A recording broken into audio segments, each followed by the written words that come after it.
Everyone, आज की इस वीडियो में हम 1.2 को कंटिन्यू करेंगे। तो चलिए स्टार्ट करते हैं। तो हमारा जो सेकंड क्वेश्चन है वो है prove that 3 + 2√5 is irrational number. हमने क्या प्रूव करना है कि 3 + 2√5 क्या है, इरेशनल नंबर है। तो जैसे लास्ट क्वेश्चन में हमने मानना था कि उसको रेशनल नंबर मानना था सबसे पहले, जो भी प्रूव करना है वही स्टेप इस क्वेश्चन में करेंगे हम। तो देखिए चलते हैं। Let 3 + 2√5 is rational number. हमने क्या मानना सबसे पहले कि ये एक रेशनल नंबर है ना। तो अगर रेशनल नंबर होगा हमारे पास में तो क्या हो जाएगा, वो p/q की फॉर्म में होएगा। तो हमने 3 + 2√5 को किसके इक्वल रख दिया, p/q के इक्वल रख दिया, है ना। और q क्या नहीं होना चाहिए रेशनल नंबर में, 0 नहीं होना चाहिए, यानी डिनोमिनेटर 0 नहीं होना चाहिए। और p और q क्या होने चाहिए, इंटीजर्स होने चाहिए। और जो HCF होना चाहिए p और q का वो कितना होना चाहिए, 1 होना चाहिए, है ना। तो चलिए अब ये सारी डिटेल लिख दिया मैंने किसकी, रेशनल नंबर की, है ना। अब आगे चलते हैं हम कि देखो हमने जो इस साइड है ना, लेफ्ट हैंड साइड क्या रखना है, √5 को रखना है, और जो भी है उसको मैं दूसरी साइड ले जाऊंगी, ठीक है। तो सबसे पहले क्या, 3 इस साइड प्लस का है, उस साइड जाएगा तो माइनस का हो जाएगा। तो देखो 2√5 इज इक्वल टू p/q -3 हो गया इतना।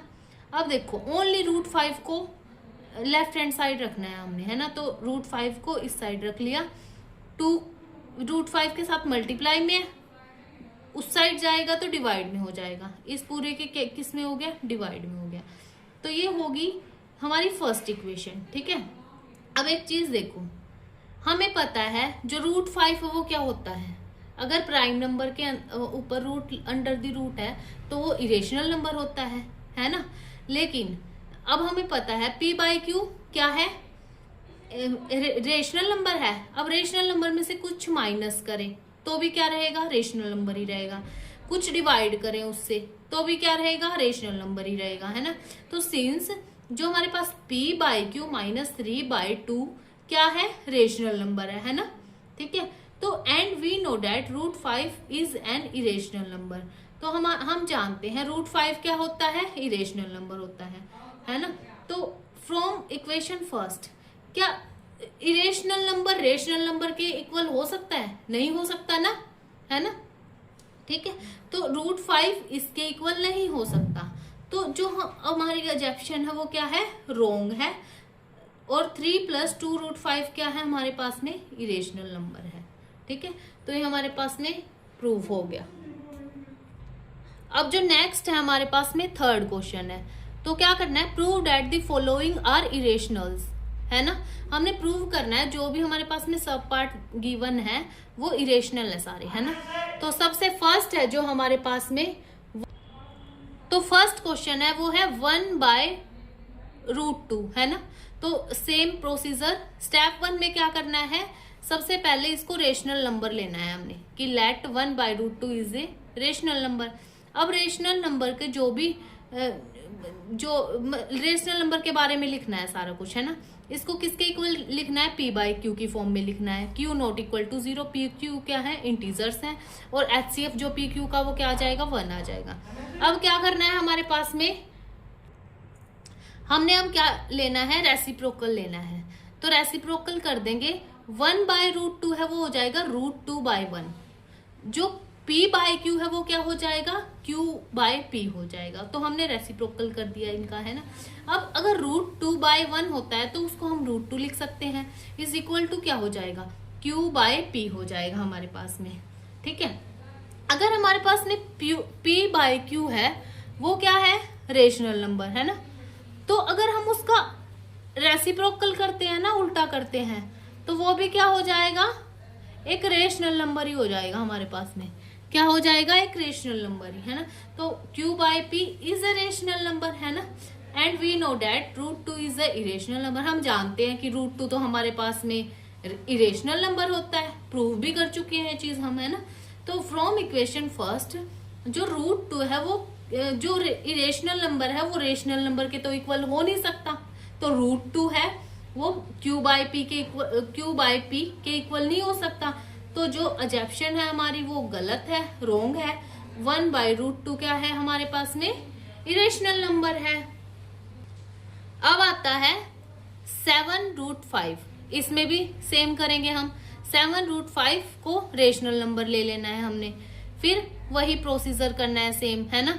p/q के इक्वल ले लेना है, q not equal to 0, p q है वो इंटीजर्स हैं, और HCF है p q का, वो कितना हो जाएगा, 1 हो जाएगा, होना चाहिए, है ना। तो देखो अब √5 को एक साइड रहने देंगे, है ना, 7 को दूसरी साइड ले जाएंगे, तो मल्टीप्लाई में है √5 के साथ, है ना, तो 7 उधर जाके डिवाइड में हो जाएगा। तो जब हम नेक्स्ट स्टेप में क्या हो जाएगा, जो √5 इक्वल टू p की 1 के साथ मल्टीप्लाई करेंगे p हो जाएगा, q की 7 के साथ मल्टीप्लाई करेंगे 7q हो गया, है ना। तो ये हमारे पास में हमने ले ली कि ये फर्स्ट इक्वेशन है ना।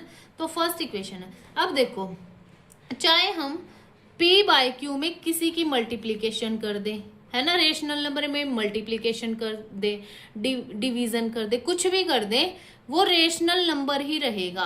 क्या रहेगा, रेशनल नंबर ही रहेगा वो। तो सिंस p/7q क्या हो जाएगा, रेशनल नंबर हो जाएगा। और हम जानते हैं, we know that √5 is an irrational number, √5 तो इरेशनल नंबर होता है।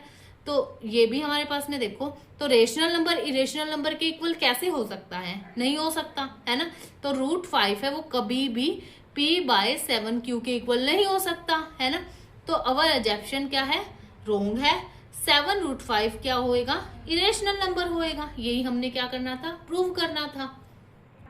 अब जो नेक्स्ट क्वेश्चन है वो है 6 + √2 को इरेशनल प्रूव करना है ना। तो हमारे पास में वही स्टेप है। सबसे पहले क्या मानना है, 6 + √2 को रेशनल नंबर मानना है ना। फिर लिखना है कि रेशनल नंबर क्या होते हैं, p/q की फॉर्म में होते हैं, q है वो नॉट इक्वल टू 0 होता है, p q क्या होते हैं, इंटीजर्स होते हैं, और जो p और q का HCF होएगा वो 1 होगा, है ना। तो सेम लिख दिया, सारा कुछ सेम एज इट इज, है ना, लास्ट क्वेश्चन के। अब देखो √2 को हम एक साइड रखना है, और सब जो भी एक्स्ट्रा है उसको दूसरी साइड भेज देना है हमने, है ना। तो √2 को एक साइड रख लिया, है ना। अब क्या करना है, 6 है एक्स्ट्रा, 6 इस साइड पॉजिटिव है, उस साइड जाएगा तो नेगेटिव हो जाएगा, p/q -6 हो जाएगा हमारे पास में, ठीक है। सेम वही चीज आ गई। अगर हम रेशनल नंबर में कुछ भी माइनस करते हैं, प्लस करते हैं, तो वो रेशनल नंबर ही रहता है हमारे पास में। तो p/q -6 क्या होएगा, रेशनल नंबर होएगा। लेकिन हम जानते हैं, वी नो डेट √2 तो क्या होता है, इरेशनल नंबर होता है ना। तो फ्रॉम इक्वेशन फर्स्ट से क्या पता लगा कि जो रेशनल नंबर है वो इरेशनल नंबर के इक्वल नहीं हो सकता। तो √2 p/q -6 के इक्वल नहीं होगा। तो हमारी एजम्पशन है वो क्या है, रोंग है। जो 6 + √2 क्या होएगा, इरेशनल नंबर होएगा। यही हमने क्या करना था, प्रूव करना था। तो आज हमारा जो 1 का चैप्टर है वो कंप्लीट हो चुका है। अब आप बताइएगा कि नेक्स्ट चैप्टर, कमेंट सेक्शन में बताओ कि नेक्स्ट चैप्टर हम कौन सा स्टार्ट करें, और उसको फिनिश करेंगे। फिर हम जो भी चैप्टर स्टार्ट करेंगे वही फिनिश करेंगे पहले। और चैनल को सब्सक्राइब कीजिए, लाइक कीजिए, शेयर कीजिए। मैं आशा करती हूँ कि जो चैप्टर 1 है वो सबको समझ आया होगा। Thanks for watching.